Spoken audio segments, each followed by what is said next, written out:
ঘুড়ি উৎসব মানেই যেন মুক্ত প্রাণের প্রকাশ। সিলেটের এমসি কলেজ মাঠে হয়ে গেল এমনই এক ঘুড়ি উৎসব। নবীন প্রবীণদের মিলন ক্ষেত্র এই ঘুড়ি উৎসবকে আরো রঙিন করতে ঘোষণা এলো প্রতি বছর এই মেলা হবে 15 দিন ব্যাপী। সিলেট থেকে শফি আহমেদের তোলা ছবিতে গৌজার আহমেদের প্রতিবেদন। কোনটি ছোট, কোনটি আবার বিশাল বড়, এক একটির এক এক সাজ, রং ঢং। হাজার বছরের বাঙালি সংস্কৃতির ঐতিহ্যের অংশ ঘুড়ি উৎসব। সিলেট এমসি কলেজ মাঠে দ্বিতীয়বারের মতো হয়ে গেল এমন আয়োজন। ছেলে বুড়ো সবাই মিলে ভিড় করেন বর্ণিলি আয়োজনে।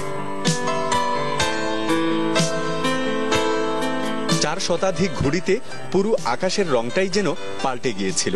চিরচেনা ব্যস্ত জীবনে একটু হলেও রং বদলে দিয়েছিল এই আয়োজন। চাই যে বারবার হোক, প্রতি বছর হোক, ভালো লাগতেছে।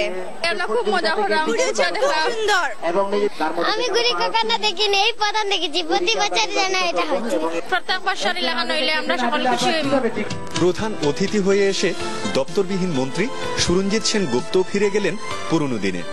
ভাইরা যারা যেতে অংশগ্রহণ করেছেন এবং যে নির্মল আনন্দ পেয়েছেন, আমি আপনাদের সঙ্গে ভাগ বসাতে পেরে আমি নিজে অত্যন্ত অভিভূত। গত বছর শুরু হয়েছিল যে আয়োজন, তা আগামী বছর অপেক্ষা করছে আরো বড় পরিসর নিয়ে। আরে যা ঐতিহ্য ফিরে আসার জন্য আমি আবার আগামীতে আবার কর্মসূচি নিচ্ছি। আমরা 15 দিন ব্যাপী আমাদের ঘুড়ি উৎসব হবে। ঘুড়ি উৎসবে সেরা হওয়ার জন্য জয় পরাজয় থাকলেও সিলেটবাসীকে এক করার চেষ্টায় নেই কোনো পরাজয়। গুলজার আহমেদ, চ্যানেল 24, সিলেট।